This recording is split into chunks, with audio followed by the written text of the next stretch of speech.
Hi there. Welcome to the Small Business Coffee Break, the series where we take a few minutes to work on your business, not just in it. Today we ask Felipe Isaza, CEO of Function Inc., a managed IT and cybersecurity firm right here in Miami, Florida, about how important is cybersecurity training? Felipe is an author and is passionate about helping small business owners avoid cyber threats. So grab a cup of coffee and let's get into it.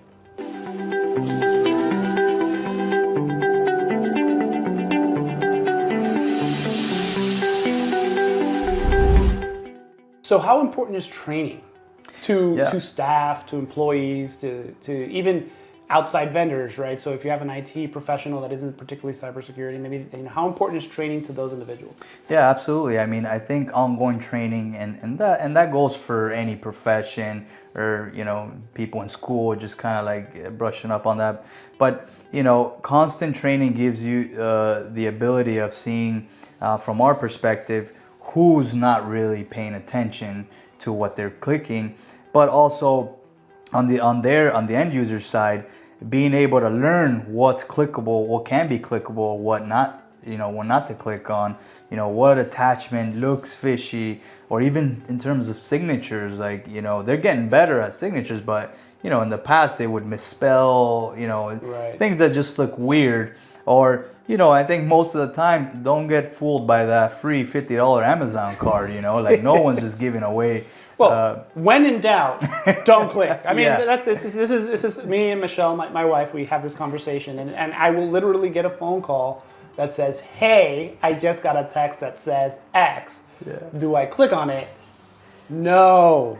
I get those from my wife all the time. Like, hey, it sends me screenshots That's of it. texts, and hey, I'm like, don't do it. No, just Don't. when in doubt, don't click. But there is the ability to learn some of those moves where you can hopefully shorten that period of time. It's like some things, some choices are kind of odd the way that say Right. a bank might have had a large leak of some sort or breach. And they're trying to mitigate it, so they want everyone to change their password. And they Right. found the easiest way to do that is to put a link that says, hey. No, and the phishing campaigns, if I show you that we create, they look exactly like tools or software that you use on a daily basis. Zoom, Office 365. Those are what my phishing campaigns looking like. So what happens is they're so familiar to them that they're willing to click on it. So there's that trust factor already built in. There's already a trust factor. So when I'm performing these assessments, I go sit down with the owner. I'm like, hey, well, like, no, my staff knows not to click on. I'm like, I'm glad you brought that up, 50% of your staff clicked on my phishing campaign. They're like, no way. Like, these are the stats. It happens. And I think, so it's phishing with a PH, right? And it's Yes. the act of sending a piece of information that looks like something but is something else Right. in order to get you to download something, give some away type of outcome. information But or the idea is to something like that. collect information for them to be able to further their damage, basically.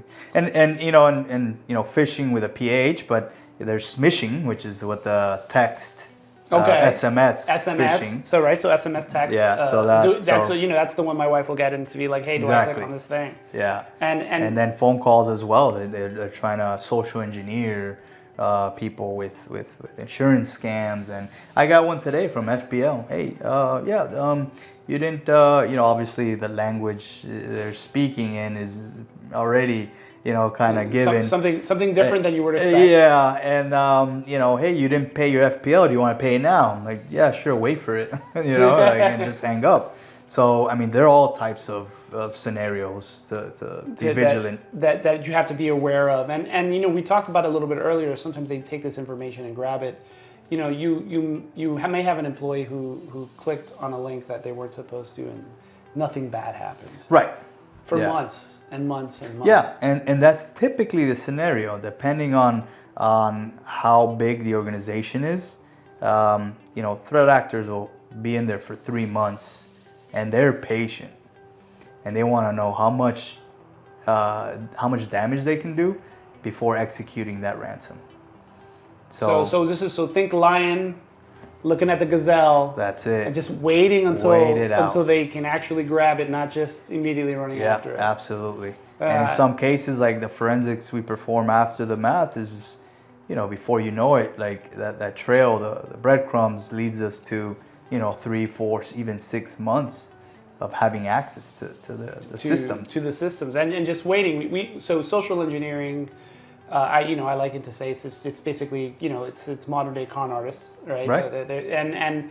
So they use that term a lot, but basically they're using your own information against you the way a con artist would. Absolutely. And I've seen lots of claims where they'll be in the system for a long period of time, and then they can tell based on your email traffic that the CEO or CFO is out of town, and they're on vacation, and that's when you'll get the email from them. Hey, sent from iPhone. Forgot that I had to wire X number of dollars to X place. So the hack wasn't really a computer being frozen or anything of that nature. It was literally just spending time reading some email until they could get you, a human being, to send money someplace or do this other thing. So what you're seeing a lot of is they somehow manage to gain access to the accountant person or department email, and then they'll create forwarding rules to a Gmail account. So they're already, without even probing in their infrastructure, they're already collecting, emails and conversations. So to your point, hey, I'm out of town. I'll be on a flight at 3 p.m. Yeah. I'm not gonna be reachable, yada yada. That's when they go and start emailing. And what happens too is that once they forward the emails, they'll configure it to delete any other responses so that the actual accountant will have no idea that this conversation is happening. Good golly. So it happens more often than none, and I hear it all the time. People losing 100,000, 200.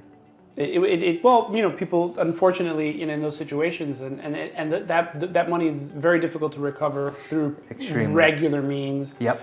Basically, like any kind of theft, you have to catch the person, and these people are very. And most of the wires are just, they go to China. I mean, I think some people have to have some level of awareness where if they see a routing going to China, like, and you normally don't send wires to China, you should slow down. But again, that goes back to the training aspect of it, right? Where a firm that can help fish your employees and give you a report. Right.